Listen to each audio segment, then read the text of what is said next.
Peace and blessings, CUT Collective. This is Rev Sheree here with the Weekly Rewind podcast. I'm so excited to be here. We're going to just go rewind, revisit the powerful lesson sermon delivered at Christ Universal Temple on July 20th. This is episode 18 of the Rewind season 2. We're just rocking and rolling here, moving through the year, growing and learning together. And so this year, Reverend Wells has us working with the abundant life. It's our wheel of life, the abundant life. How do we have an abundant life? So we've been moving through that each and every week this year. And I'm really grateful for this space we're in right now as we're focused this month on service and how does service work together for your abundant life. Today in the hot seat, we have Reverend Gaylon McDowell. But before I bring him on, I want to invite you to do me a solid. I want you to go ahead and share this with your friends, wherever you are. Just go ahead and share it on your social platforms. And listen, like and subscribe. So if you're on YouTube, you know that you can subscribe to this. You'll get the notices when we're going. We're looking to solidify our live time because I know some of you really enjoy being with us live. And so we've been having a great time making our schedules work together.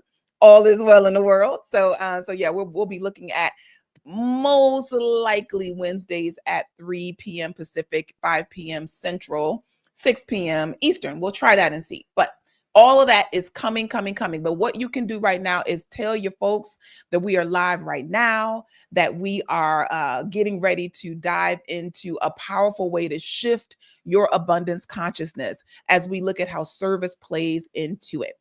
So without further ado, I'm going to bring the minister on, but I got one more disclaimer, one more thing to say, right? What I want you to know is that if you have questions, this is interactive. You're welcome to put your questions in the comments. I'm looking at the comments as we go along. So if you had an opportunity to watch the sermon, feel free to post your questions. If you didn't get a chance, the conversation will give you questions and you can feel free to ask them there. We'll entertain as many questions as we can. Just put that in your comments chat, whichever device you are working with. If you're on our Facebook group, what's up, Facebook? We love that you're joining in with us. If you're on YouTube, what's up, YouTube? And we're grateful that you're here. Okay, so now I really do mean, without further ado, I'm gonna bring on Rev. So Reverend Gaylon McDowell, welcome to the hot seat. How are you? I'm doing well. How about yourself? I'm chilling. You know what I mean? I'm rocking and rolling here. These sermons have been, I might be in a tender spot in my life. Let me just be honest. Because these sermons have been hitting me in a real interesting way as I'm just looking to grow and do better and be better. And it seems like every sermon is hitting a tender spot where I have an opportunity to grow. So thank you. You're Thank welcome. you for that. Much appreciated. So this particular sermon, we were chatting right before we went live just about what this sermon means for you in terms of and the sermon is titled bless what blesses you. Mm-hmm. Bless what blesses you. So tell me where that title came from. Well, as you know, as stated earlier, Reverend Wells has us working with the Abundant Life Blueprint, which has 8 different areas of your life. And this month we're focusing on service and contribution. And when he told me that he wanted me to preach one of the sermons for it, first I had to figure out what was he doing. And once I figured out what he was doing, I was like, okay, what can complement this? Mm-hmm. And I just started playing with it in my head. And the words came to me, just like I'm talking to you. Bless what blesses you. Yeah. And I started playing with it. And the idea of it was we talk about this life of service and contribution, which I believe brings about a sense of fulfillment and satisfaction to the soul. But how do you actually do it? So often people can not necessarily always fully appreciate what blesses them. And if we, first of all, get in that state of appreciation, that state of thanksgiving, and gratitude, we can create a consciousness of divine flow. Because if I'm if I have an attitude of gratitude, if I'm in a space of blessing, what blesses me, whether they're people or organizations, then I am staying in the divine flow of my own good. Because to bless means to invoke good upon a thing. That means that I am consciously and consistently blessing something. And if I am the conduit for the blessing, then I can't help but be blessed. So it creates its own circulation versus not necessarily always appreciating what is blessing us, and two, not being in the space to where we're not priming our own pump or planting seeds for our own good. So it's so clear when you think about the good it feels when you are blessing someone else, right? And just we're going to talk more about like those things that come up, because I think that many of us, and I'm just going to be just it's happened to me where it's like there's been an overgive. I talked with Reverend about this last week, Reverend Wells, that when you've overgiven in an area, so there is a resistance sometime to giving, period, because of how you've been an experience where you're drained at the end of it. But one of the things that you mentioned, we're going to get to this, I think it's my very last clip, is about not the very last one, it's a clip in here about the attitude that we're developing, the mindset. And I think that that this lesson and really helps shift and to create a new mindset. So if you didn't get a chance to listen to this sermon in full, I do want to invite you to check us out on YouTube and on Facebook. You can go to CU Temple, and this is the sermon from July 20th, 2025. All right. So I want to play this first clip, and then we'll go there, because we're talking about blessing. And the bless what blesses you. This is something that you can keep walking away. I love titles that I could work with. Bless what blesses you. What should I be doing right now? Blessing what blesses me. Here's clip one. Here's clip one. Is it possible to create a life that is fulfilling, satisfying, prosperous, and happy while still living in a world where so many people are fearful, stressed, frustrated, sick, and financially compromised? I believe that the Christian answer is yes. And it's yes by being a blessing so that you can stay in the flow of blessings. This does not mean that you will never encounter growth opportunities that we call problems. It doesn't mean that our loved ones won't go through any trying situations. Everybody has their own soul journey. So everybody has so many parts of this. Let me go back to the first question that you asked about, is it possible to create this fulfilling life while we're living in the world where there is chaos and confusion going on? And I think that that's like a real question that we should all ask ourselves, because, people may have feelings about that, feeling a little guilty about feeling good when other people are suffering. But you said at the end that everybody has their own soul's journey. So what would you say as you're walking through life, maybe having good experiences, right? Being fulfilled and being around people who are struggling? Like, how do you manage that? Like, Well, I think you how have do to you, or shift it?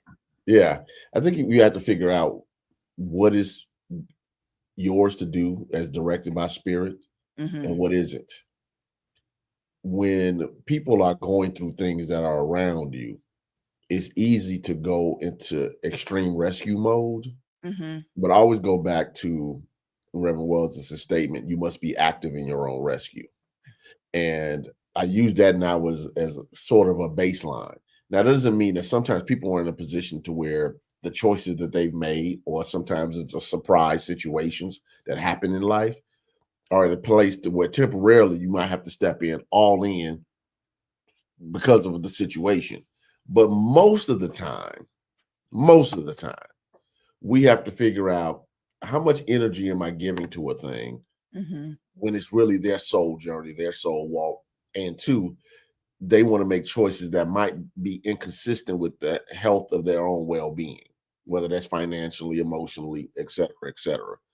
So again, we have to prayerfully be mindful of that. Now, if a person is a blessing to you, then you can figure out how you can plug in as a blessing to them without compromising your own well-being, your own emotional health, your own financial stability, or or draining yourself to the point to where you have no energy to take care of the stuff that God is guiding you to do. So I think it's like walking a tightrope to a certain extent. You want to bless what blesses you, and you want to create a life that, to borrow an old Christian term, to be in the world but not of it. And that doesn't mean that you have to be stoic. What it does mean is it possible to live mentally above a lot of the drama and trauma of life? I believe it is. And I also believe it's a way to plug in to help people that are going through that without necessarily being, what's the word I want to use? So conflicted that you get swallowed in it. So to borrow a phrase from my brother Les Brown, he used to say, we have to learn how to observe without being absorbed. When you, I love that, being to observe without being absorbed. What I was hearing was detaching, like just kind of detaching from those outcomes, and the outcomes of other people. And I think that is where we is being attached. Like I bless somebody and I'm attached now to how that blessing works for you. How it, like I blessed you with, I remember giving a car I had away that I was buying a new car and I was giving it away. And I was just wondering, I know how much that car blessed me because it was a gift to me. And I was like, I was so attached for a minute because I really wanted to go to somebody who was going to have a good experience like I did, And it was like, girl, detach from that. Like, you're being a blessing, and people can experience that blessing however they choose to. But it is it. Yeah, Aretha. She says, observe without being absorbed. That is, that's one to walk away with, because we want to be involved without being absorbed too, because I think that's like what feels good is we want to do good. We want to be a blessing. And you worked with this definition from Charles Fillmore of blessing, to invoke good upon someone. That a blessing is to invoke good upon someone. And I know when I first caught this definition, it did change the way that I perceived what blessing. I am blessing someone, or someone is like, what is this thing? Like, it's to invoke good upon. Yes. And I think that one of the things that what blesses you forces other people to do also is to evaluate their circle. Because some people, and I don't know if you have a clip for this or not, sometimes you just bump into the takers to where you have to bless and then move on. And because they're not healthy for your space. One of the things that relationship, in my opinion, should be, true relationship, is the give and take of the blessings. Right. And what ends up happening is sometimes that can get out of balance. Now, sometimes out of balance is okay. For instance, you're a parent and you have a 7-year-old. Of course, that's going to be out of balance. But as they age, it needs to be more balanced. You put it that way. And, that's everything right there. A lot of times when I'm talking to parents of adult children, this is one of the things that comes up rather, that they've raised their children to take. And now when it needs to be more of a balance of give and take, I bless you, you bless me. I'm thinking about how I can be supportive to you as you're thinking about how you can be supportive to me. Sometimes it doesn't necessarily match. Right. And it creates stress and drama, because here's the thing. People can lie about it, but I believe everybody wants to feel appreciated by somebody. Now, people put on their tough emotional armor and pretend like people's opinions don't matter to them.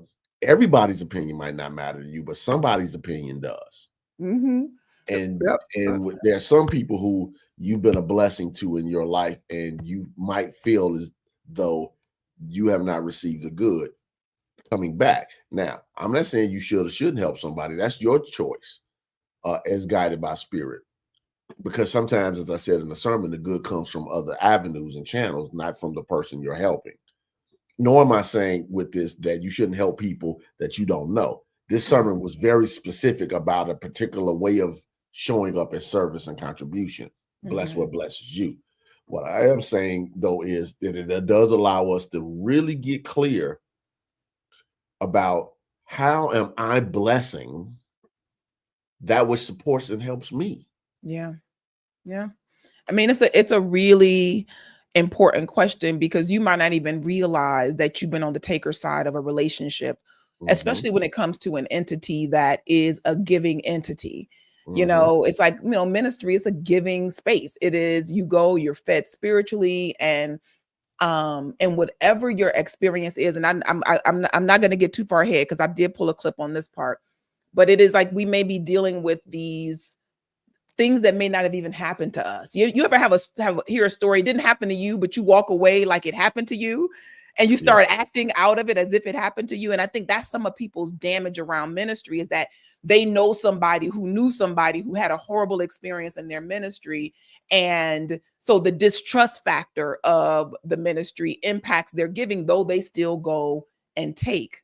So it is important to kind of be mindful of that and truly what it means to be a blessing, that I'm conferring a good as an action that I'm doing when I say that I am blessing. I want to play this clip about that. Again, we're working with Charles Fillmore's definition of blessing. And part of that is invoking good upon someone. And I know there are different definitions and different dictionaries, but I always come back to this, because it just makes me stop and say, when we say we bless someone, do we really believe that we're invoking good upon someone or something? When we bless someone, are we really believing that we are proclaiming or calling forth the action of God to confer God's good on someone or something? So when you bless, you are literally invoking good, God's good upon someone. Don't take it for granted. And don't say that so easily. When you bless what blesses you, you are calling forth the goodness of God to touch, anoint, and prosper the person, people, or organization. The higher you are in spiritual consciousness, the more powerful your blessings are. When you speak the word on yourself, the word of blessing on yourself or someone, which is what prayer should be, you're literally asking God's presence to manifest as a specific good in your life or their life or life experiences. So, okay. When it's so good, it's just so good. So this, you said when we bless someone, this is, and I wanted to make sure I played every single time you said this, because I think that we have to hear this, that we really believe we are proclaiming or calling forth the action of God. Like that changes the intent behind God bless you. You know what I mean? It changes the intent behind your blessing your food. Like, are you proclaiming and calling forth the action of God? What a powerful stand, a powerful thing for us to contemplate.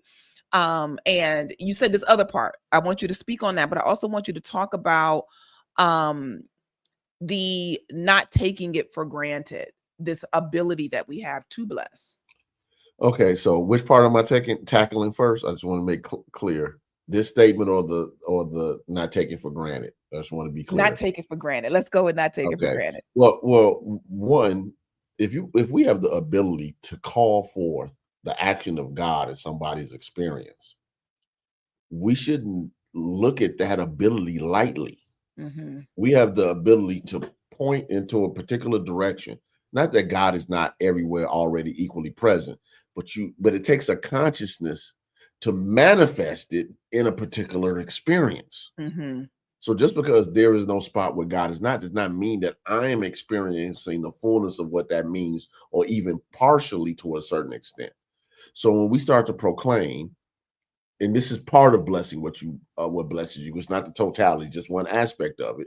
Blessing someone, praying someone, we're literally saying, God, show up in a specific way for this individual. So if I'm praying for health or well-being or a person's peace of mind or joy or prosperity, I am literally moving principles, laws, and forces to activate in this person's experience. Now, the more I do it and the higher I rise in consciousness, the more effective it is. This is why some people speak the word and stuff moves much quicker than others. It's not because God has favoritism. It's who's the more open and receptive conduit to be able to call forth this power into demonstration. So what I would say is get your practice up. As often as you can think about blessing, what blesses you, you're now thinking, I am proclaiming and calling forth the power of God, the action of God to touch this person, to touch this situation, to touch whatever needs to be touched at that time. Don't take it for granted. Don't take it lightly. The ability to bless people, to say, hey, somebody asks you for prayer, and you say, okay, I'm praying with you. Why not? If you can, stop and pray then. But if not, make sure you really take the time. And since I am sending these blessed thoughts, feelings, and beliefs, I'm lifting this person up in consciousness and I'm seeing them differently. I was on the phone with somebody earlier today, and they were sharing with me how I shared with the person the I Behold the Christ poem. You know, for those who aren't familiar, I'm not going to say the whole thing, but it starts off, I behold the Christ in you the light of God I see. I behold the Christ in you. I see something whole and free. And then it goes on and on. And I would have people who would come to me for counseling, and I would have them get the card, or I would print it out for them, and I would have them put their names at the beginning of each part. And I would say this to yourself in the mirror. Okay. I said, let your ears and your own eyes proclaim this truth for you. So look in the mirror and say, I behold the Christ in you. That's right. That's That's right. blessing what blesses you. How's that blessing what blesses you? Because this body temple that we live in is a blessing. And we shouldn't even take that for granted. So Absolutely. I don't want to go on and on. I know we got clips on top of clips. What was the other part of the question? Because I was so actually I want to expound on this part. You said about the higher you are in spiritual consciousness. So you just talked about, because that's the thing. If I want my blessings to be powerful, and it's like the higher you are in spiritual consciousness, the more powerful your blessings are. And so this is, I think, there's so many levels to this, because I think that's why some people rely so heavily on clergy, is because they won't develop their own spiritual consciousness. So you go to someone that you perceive has a high state of spiritual consciousness, which, let me just be clear, I recommend, right? I recommend that you work with people of high states of consciousness and develop yours. Develop yours. So so just go back a little bit on how do I develop a higher state of consciousness so that I can have powerful blessings? Well, obviously we're all individuals, but certain things tend to work well. One, affirmative prayer, what you're proclaiming to be true about yourself. That's a method. Forgiveness, which I call the liquid plumber of the soul, is a way to free up the thoughts, feelings, and beliefs that are interfering with the divine flow of good through our consciousness. So the more we release, the more we express who we really are spiritually. 3, time in meditation, visualization, centering yourself. There are times when you just have to stop all the outer noise and just sit. If you need a guided meditation, if you need some music, everybody's not going to just sit on a pillow or a chair in the quiet. Do what works for you. For me, I like the study of spiritual ideas and ideals. So I'll get authors and whatever that I feel as though I'm in tune with, and I read and I contemplate. Now, I used to read so much material, and I still read decently, but I find myself stopping now quicker than I used to. I'll read something, it triggers something, and now I can go into my contemplation. Now, contemplation for other people might be what they call meditation, because contemplative meditation is a form of meditation. But once I do the shift, now my mind is connecting dots to things. Oh, this is a different way to look at this or whatever. But what's really happening is I'm expanding my consciousness. Yeah. All right. To, now there are other modalities and other, we can go on and on. Transcendental meditation, 12 power meditation, where people are going through the energy centers of the body, the Qigong breathing and other things. There's so many ways.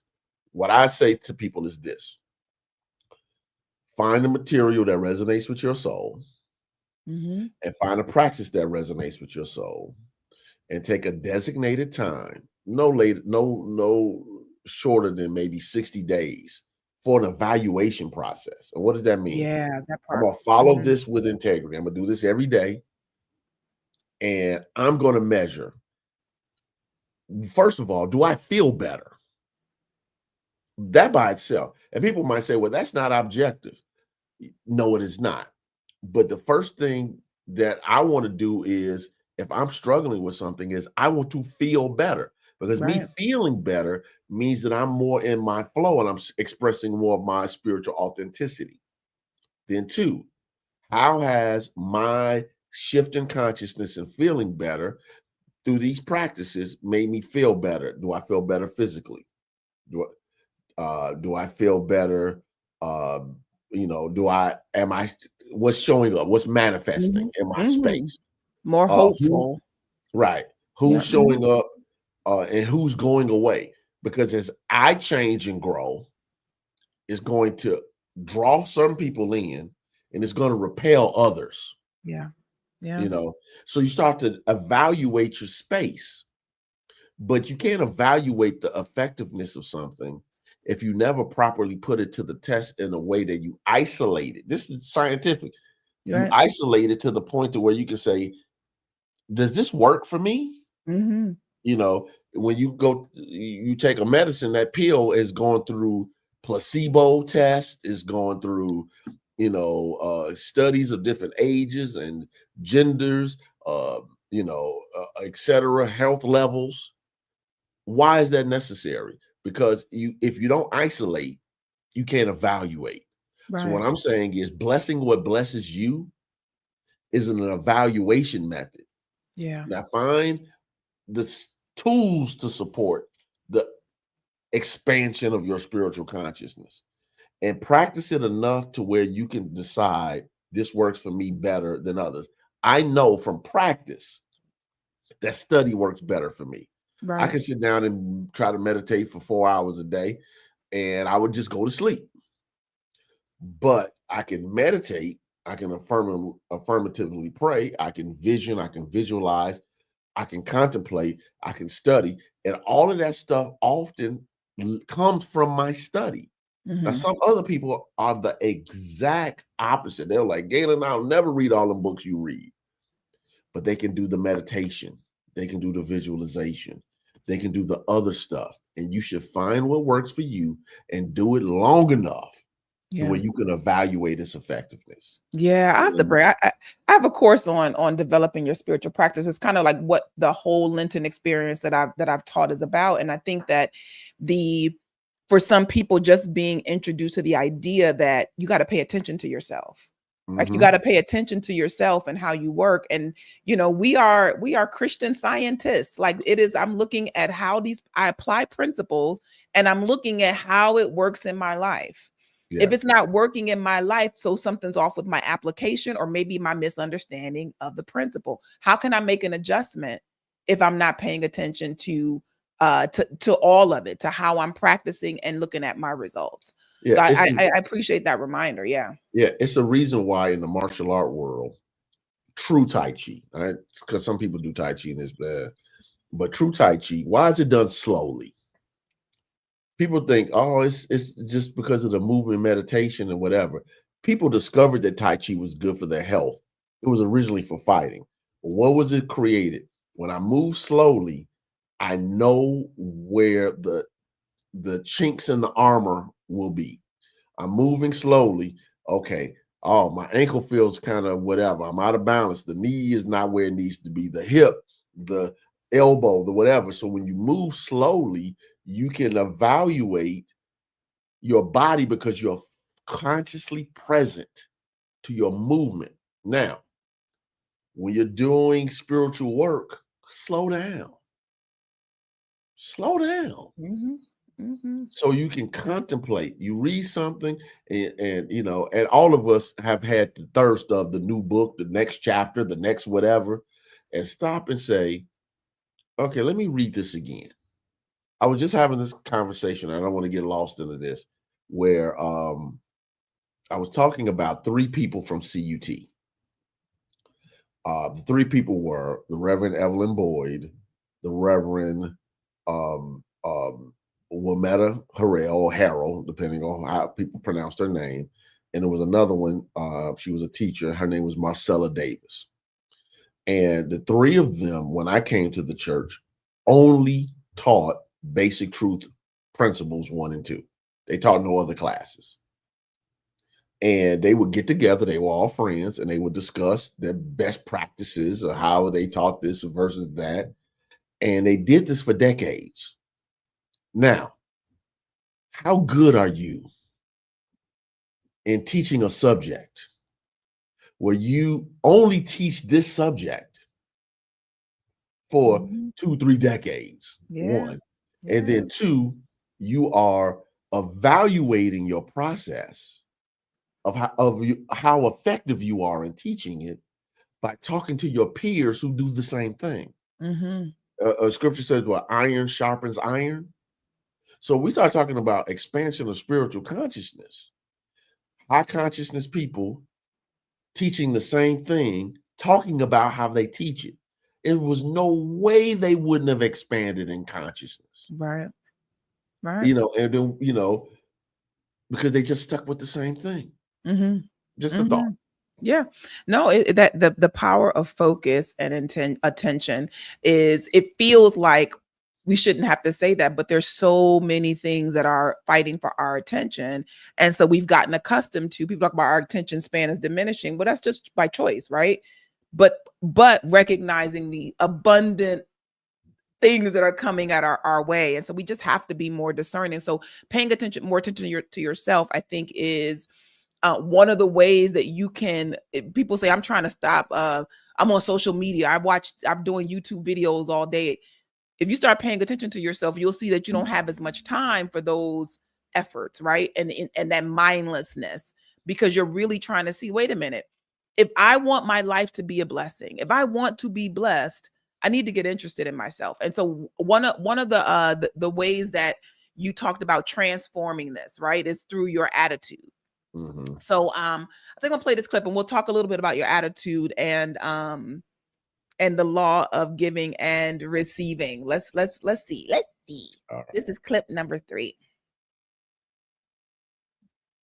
Just stop how countercultural it is to believe that good things are supposed to happen to me. How dare this other than good thing show up in my space? It's a mentality. It's a mentality. You know, and you have to do what you need to do to create that consciousness. It's not for me to say, but you have to get to the space to where you understand. Good things are supposed to happen to me. I'm supposed to be blessed because I'm a blessing. Because I show up as a blessing.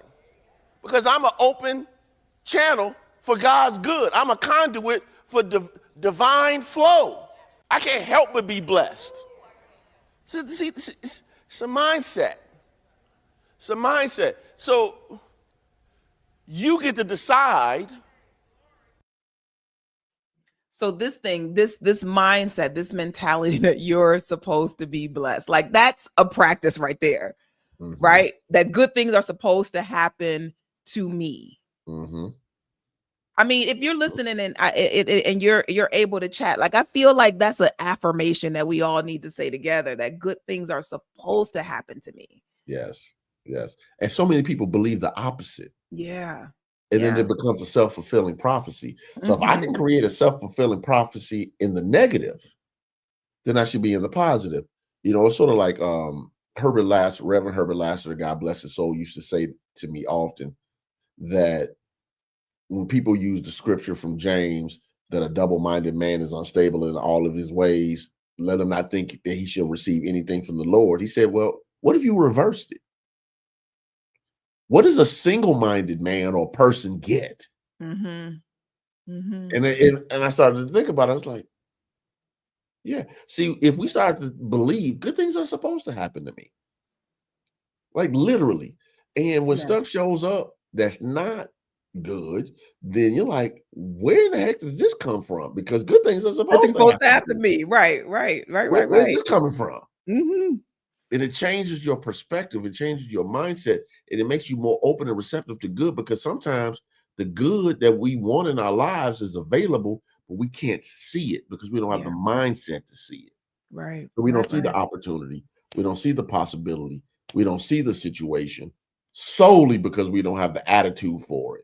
Mhm.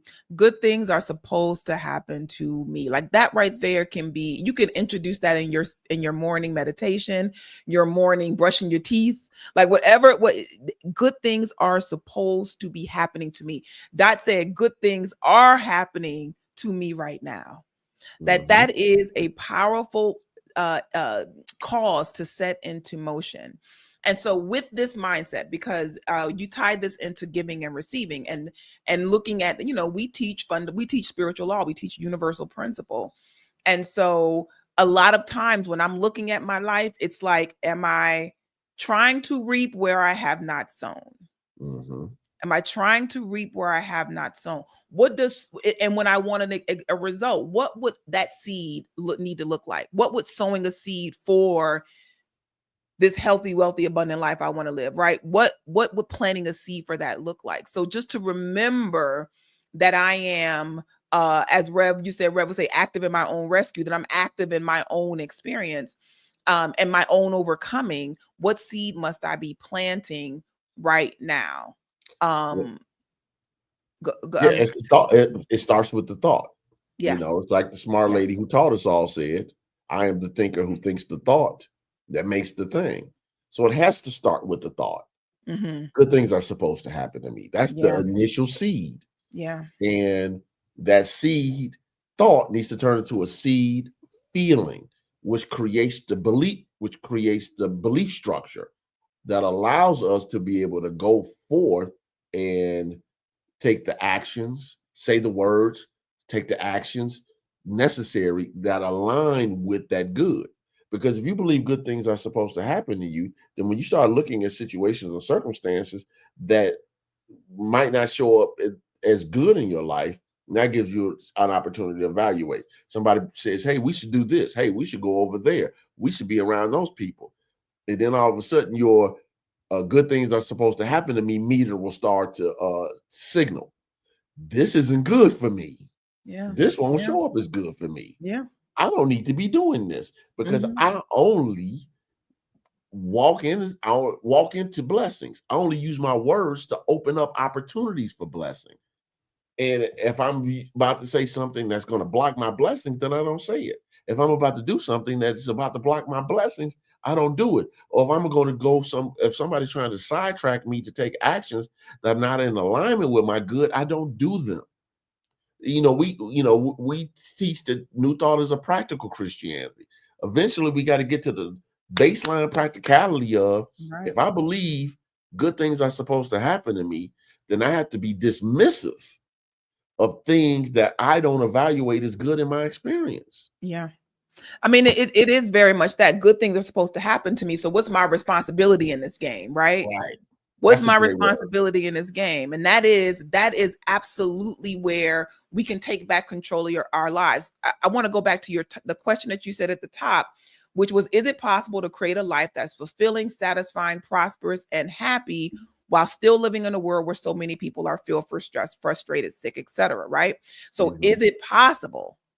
Is it possible if the sermon is proving how do I do that, right? It is by shifting my mindset. It's by knowing that good things are supposed to happen to me, but it's also knowing that my responsibility in that I got responsibility in terms of how I think about it. Good things are supposed to happen to me, right? And so if good things are supposed to happen to me, how do I feel? What do I believe about that? Right? Am I worried or frustrated or fretful?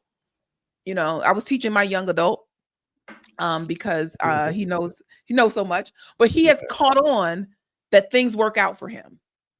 Yeah. Right. Like, Mom, everything always works out for me. And I said, it does. And we were just really basking in that. And I said, let's examine that a little bit. Right. Sometimes things working out for you come after great drama. Right. And the drama is self-inflicted. It's some message that didn't get sent. It's some action that wasn't taken. And now everything has to now start to, we hustle, and then it works together. And I said, what if grace and ease was a part of what you added to that, right? Yeah. And he was just thinking about it. I said, because you can be addicted to the drama and know that everything is going to work out. So it's kind of like I trust my happy endings, but what about the process? Right.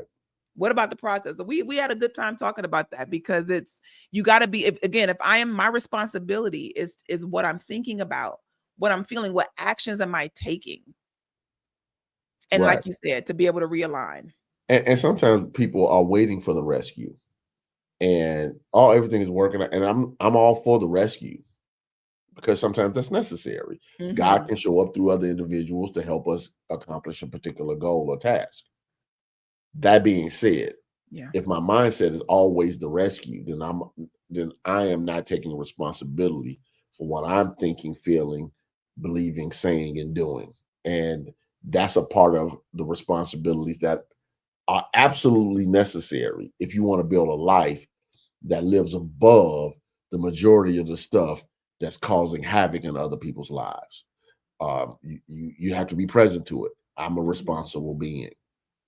As we would say in our teaching, law of demonstration, part of it is right thinking, right feeling, right words, right action, right reactions. And right is in alignment with principle, by the way, not human judgment. Yeah, absolutely. Absolutely. That part. So the why.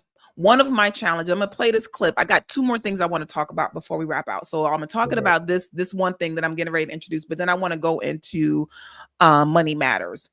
But the why, one of the things that I think is challenging that I've in teaching and being a new thought teacher and minister is that the urgency of it, right? Like the urgency behind other belief traditions that are into the martyrdom tradition is like, repent or else. It's kind of like, like if you don't accept Jesus Christ as your personal Lord and Savior, you will go to hell, right? And we don't teach that mindset. So what's the urgency behind it? Now, don't answer yet. I'm going to play this clip because I think you hit the urgency so hard here that, we need to hear this. Why is it worth spending time building my consciousness, right? This consciousness where I'm a powerful blesser, right? I'm blessing and I'm a powerful blesser. Here's a why. Here's a reason why. The world is waiting. Your talent might be part of the puzzle that we need to help us help more people, teach more people, help transform more lives. But we can't do it when you're sitting on your own talents. If the people of high consciousness won't get to work, then don't get mad when low consciousness people wreck everything else. Treasure, financially support the places that bless you and help create the opportunity for others to be blessed. The world awaits your brilliance. The world awaits the expression of your gifts and talents. That's the why. That's why why do I need to shift the way that I manage my mornings and center and pray? That's why I need to study.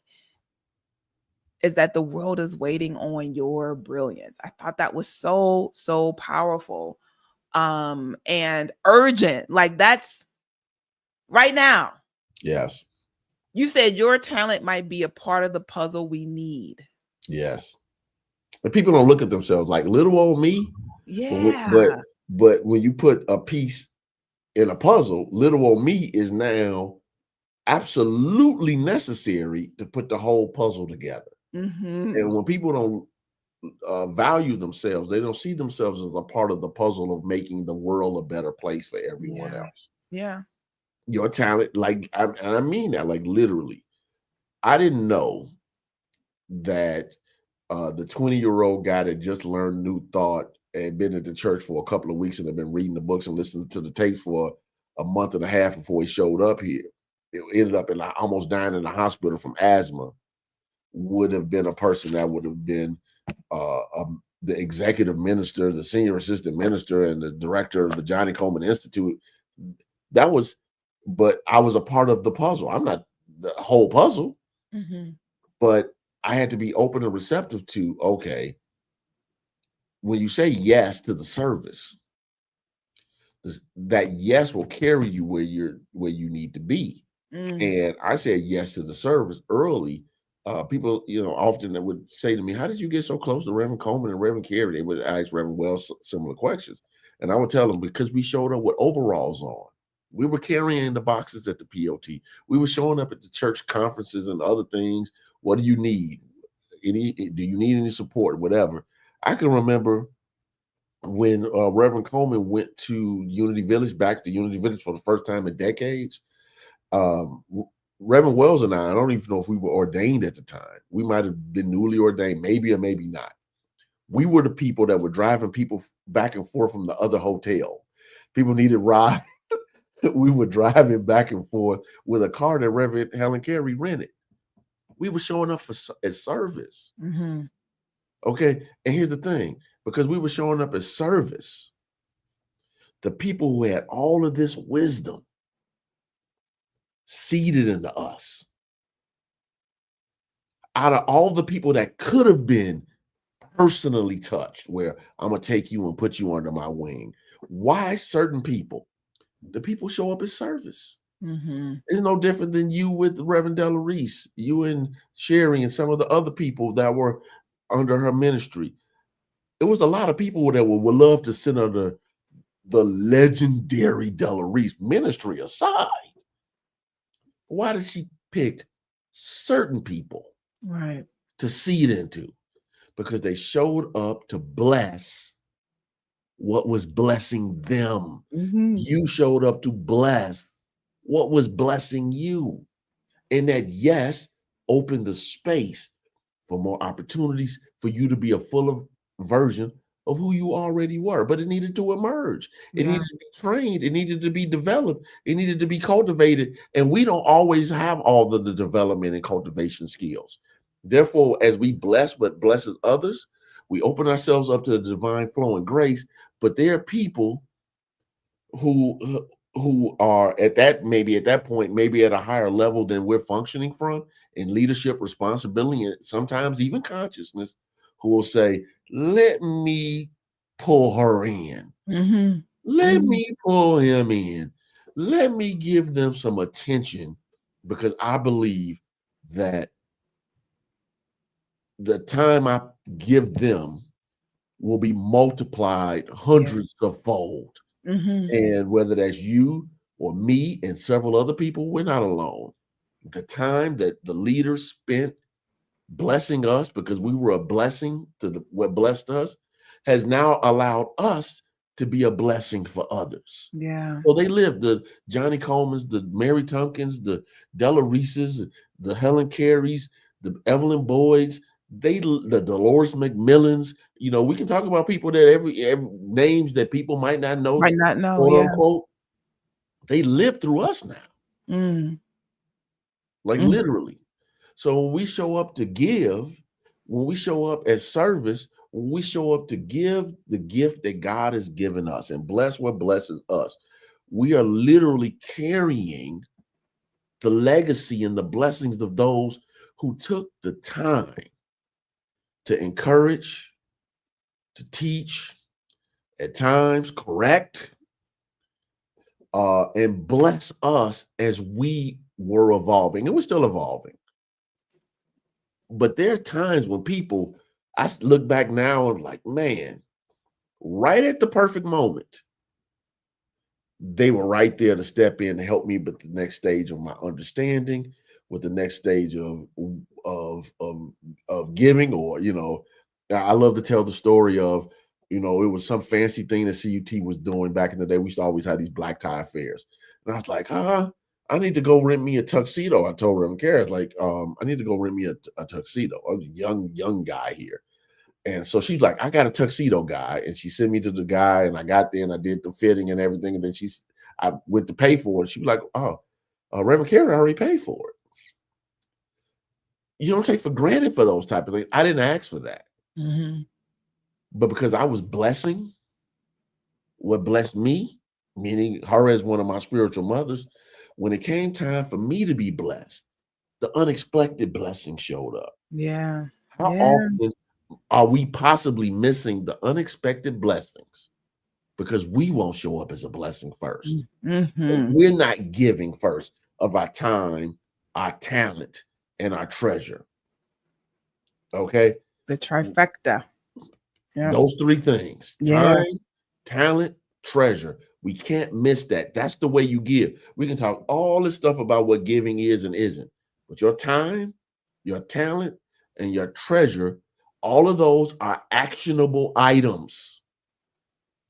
Mm-hmm. How are you showing up as a blessing to others? All right. And then when you put yourself in a position to where you can even bless more and more, where you can be in a position where if your loved one is in a situation, you can help them out. Because sometimes your loved one, there's certain people in my life that if I have it, they have it. Mm-hmm. Mm-hmm. Point blank. Yeah. I'm not gonna start naming folks and leave somebody out here, but because they've been such a blessing in my life, not always financially, but through my lifetime, they've been there when I needed them. Mm-hmm. And if I have an opportunity to bless them, I will do that. And organizationally, CUT has been too much of a blessing to me for me not to be a very conscious and present person who's blessing it back. And the way I bless CUT back is through my time, through my treasure, and through my talent. Mm-hmm. Mm-hmm. And just in case there's any question, your treasure is your money, right? Yes, it's your money. And so no, thank you for sharing that. And what I want to just invite you to think about for those who are listening is, where are you in that spectrum? You talked about Reverend Carey and pouring into you. Are you someone who should be pouring into other people? Are you in that space where you're not taking your talents and treasure and blessing someone else by pulling them in, right? And sometimes there are students who are reluctant students, right? They may not, you may have to work with them, but I just wanted to just say that maybe that's you. Maybe you are needing to perceive that person, to look for that person and say, hey, I should pour into this person. I should bless them. I should confer a good upon them. Right. And so I heard that real heavily. And on the flip of that, it is that where can I be of service where I'm being blessed? And I think that is where you passed all of the taker type stuff, but it's because it's not about what you're getting back. It is that this place I'm getting something from, this person I'm getting something from. How can I serve them? How can I serve it? So I just, and it's, I remember those times when you're doing something that feels like this isn't the role I play, but this is the service I'm giving, right? As a minister, you're not the driver of people, but this is the service that I'm giving because I'm working together for the harmony of whatever is coming here. This is how I show up for it, open and receptive to serve. So I just want to listen. If we're all here growing together and expanding ourselves together, I just want to challenge you with that, to really put some thought to, because I know I'm thinking of like, wait a minute, when's the last time I really took time and poured into someone who wasn't in a class with me, who wasn't literally right in front of me, but I'm going to go and I'm going to help this person. I'm opening myself up to that. Yes, and the thing about it is, and maybe even serve in a way that maybe it's not the way you normally would serve. Absolutely. And look at that. I'm, as I said in my sermon, before these 21 days are up, I'm gonna find some places and spaces outside of CUT. Even as I invited people, because I'm in this environment so much, I'm like, I want my extra level of service has to be beyond what I'm normally touching. But for the average, now when I say average, I mean normal, not below excellent. But for the regular person who's blessed by CUT, I'm calling forth to say, hey, how can you show up as service? What groups can you volunteer for? What service can you give to your church, even if it's once a month? How can you show up with your talents and abilities? How can you help us market the place better? How can you help? Because so many people come to a place when they see a big church, big building, swallowing up all of this real estate. It's easy to get caught up into, oh, they're good, they don't need anything. Versus, no, we need you. Like literally. We need your service. We need you to be the usher to do the ushing. We need you to be the greeter. We need you to work in the bookstore. We need you to help with the birth month groups. We need you to help the ambassadors of love.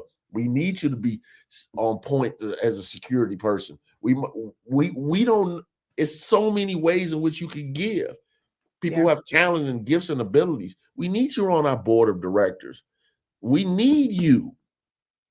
And don't allow age to be a situation or circumstance, because the people that blessed me the most were people that were far older than me. Right. Johnny Coleman was far older than me, born probably with 50 years before me.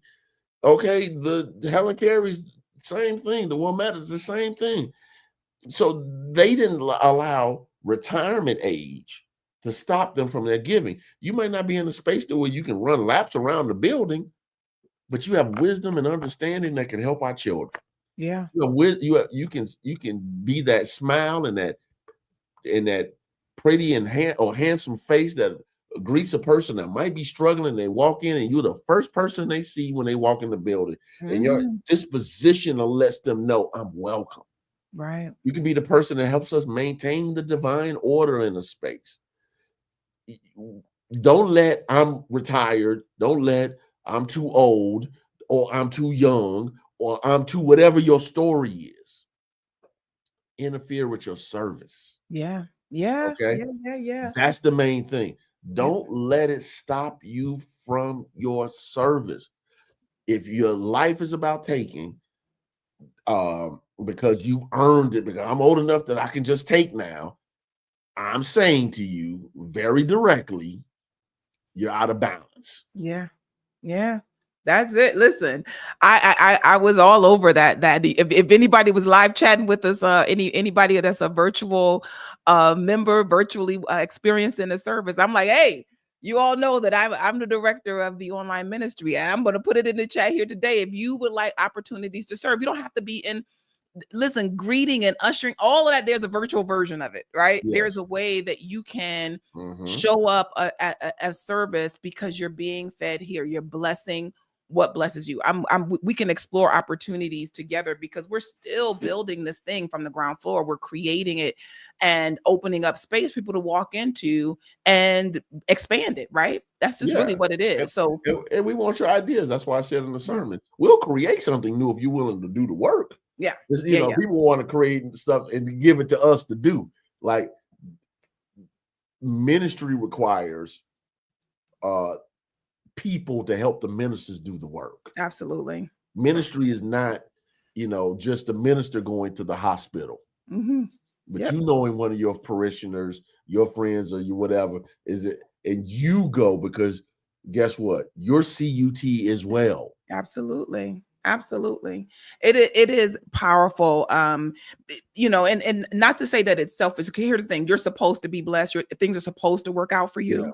And so if it's not, here's a way that you can get back in order. We're talking about giving time, talent, and treasure. And so this, so you wrapped it out talking about specifically around tithing. And I'm going to play this clip. You got another couple minutes, Rev? I've already texted the maintenance guy like, hey, I'm going long today. This is the last one. I promise it's the last one. Okay. Abram gave a tenth or a tithe of all of his goods to the priest Melchizedek. Tithing is a way to bless what blesses you. Your tithe is between you and God, not between you and the pastor of the church. Let me say that again. Because people on TikTok talking all that, the preachers just want your money. The tithe is between you and God, not between you and the pastor of a church. The tithe is the acknowledgement that everything comes from God, including money.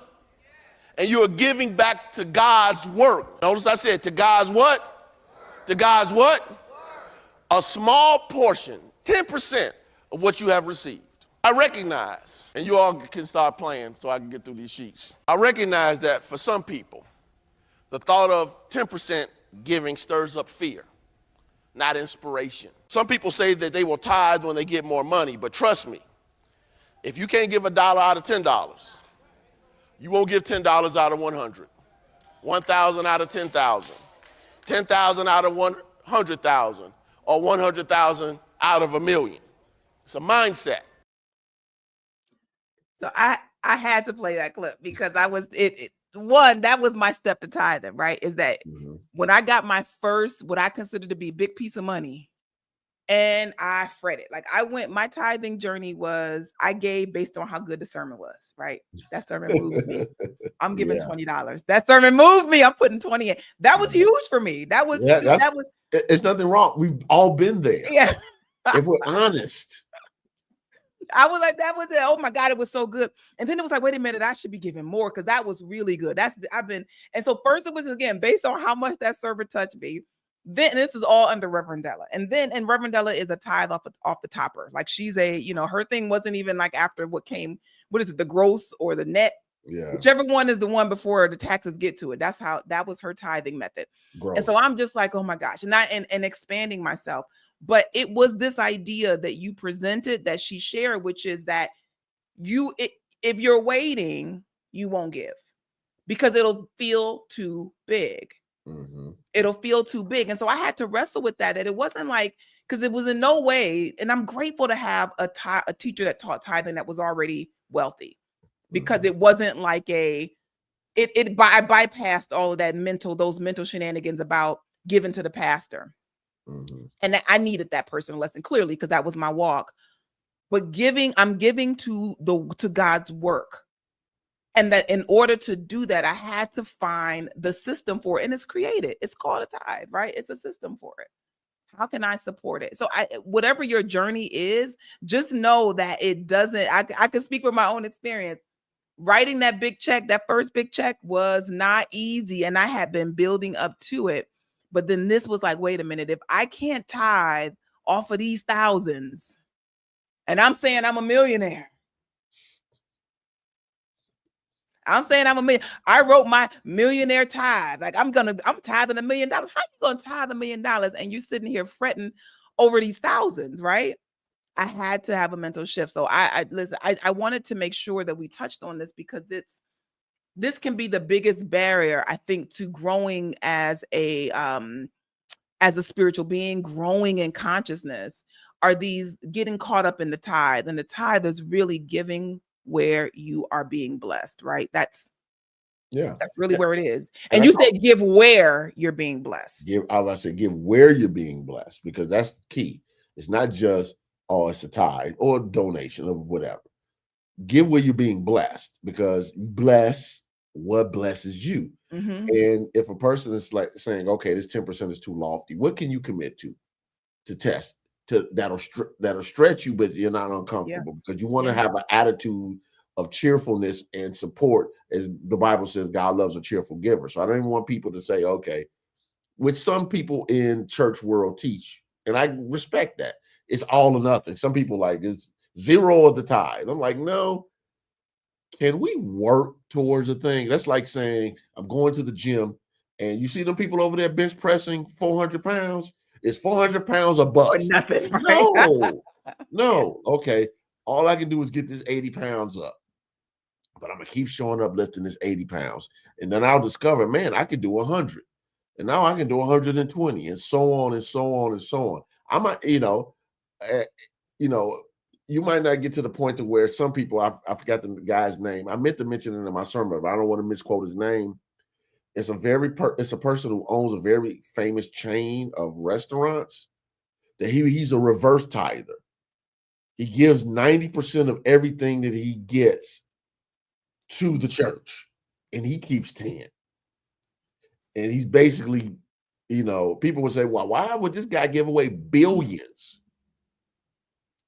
Because he's blessing what blesses him. So he gives to the church, he gives to charities, he gives to other things that he believes it will help make the world a better place. Mm-hmm. Mm-hmm. Now, it's easy to say I'm a tithe 90% and keep 10 when your life is good. So I'm not saying that's everybody's role, but he created the life to where that's what was important to him. Yeah. We already know that Warren Buffett is giving away his wealth at his transition to the causes that matter to him. We already know that Bill Gates is doing the same. And there's many people that are doing that. But here's the thing. We don't look at how possibly blessing what blessed them was a part of their wealth building. Right. Right. We just go under the evil billionaire. Yeah. Or I would give it if I have would somebody in mind, but I'm not going to say his name. That I call Lex Luthor, the Superman villain. It's a real person. I literally call Lex Luthor, but I'm not going to say his name. But what I will say is, if we have that prototype in our minds, we got to get past it. Yeah. Yeah. And get to the space to where we can recognize that we can bless what blesses us. And one of the ways in which you bless what blesses you is by financially supporting what blesses you, so more of God's work can be done in the world. Mm-hmm. And it's blessing God's work. It's important. Like, I think one of the challenges that I know as a minister I face teaching tithing is that it is truly working with spiritual principle at a very, very deep soul level, but it's also like the practical, right? There is my gifts. I know, being on the other side of ministry where you see the bills being paid and salaries being paid and all of that, is that it funds that work. Mm-hmm. And depending on how your ministry is set up. And so you said something I thought was so funny. You said that God doesn't pay the Con Ed bill. Like, it's not like the electric bill, all of that. Somebody that's being paid by money, right? It's the community. The community is paying for that. You are, and you're a part of this. And this isn't a guilt stirrer. Right. This is like a responsibility raiser. Like, we can be responsible for these places where and be on the giving side of things, so that as I'm sowing, then when my reaping is expectation, I'm supposed to have a good life. And then I pay attention to people. I'm a people watcher by definition. Ever since I was a child, I observe what people do, not just what they say. I watch people spend money on things that don't necessarily bless them because they want the thing. They do the shopping. They spend their money out in the streets on the parties, the food, the liquor, the whatever. Nothing wrong. Look, do your thing. Mm-hmm. But then they get real tight when it comes to giving what blesses them. Okay, so you can give the restaurant, you can give the liquor store, you can give the vacation retreat, and God bless them. You can get this place to get you the outfit or the purse or the shoes or the gadget or the whatever. But when it comes time to bless, we gave you the ability to get all of that stuff. God and God's work, and the place where you maintain the consciousness to achieve these goals.